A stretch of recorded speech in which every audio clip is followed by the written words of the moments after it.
लग्नाचा सीझन आणि एक सोबत सगळे ऑर्डर. इकडं नऊवारी शिवून झाले, त्याच्यावरती हा शल्ल्या केलेला आहे म्हणजे ओढणीसारखा, आणि हा छोट्या मुलीचा फ्रॉक आहे. इकडं दुसरी नऊवारी कटिंग चालू आहे, तिकडं अस्तर आहे.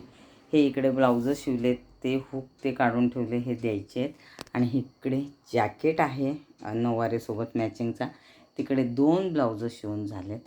आणि इकडे आमचा थोडासा कचरा आहे जो गोळा केला आहे. आणि ह्याच्यामध्ये मला वाटतं हे बनवलेले आहेत काय, साड्याचे गोंडे. आणि वाजलेत किती, 10:15. तुम्हाला दाखवते, हे पहा, बरोबर 10:15 झालेत. आणि हे सगळं म्हणजे हे मला फिनिशिंग करायचं आहे, ह्याचं शूट घ्यायचं आहे. ते ब्लाउजं माझे रेडी आहेत, हे हुकला ते द्यायचं आहे. हे कटिंग करण्यासाठी अस्तर हे असं काढून ठेवलं आहे. जमलं तर कटिंग करणार आहे, नाहीतर नाही. सीझनमध्ये हे असं चालू असतं आमचं.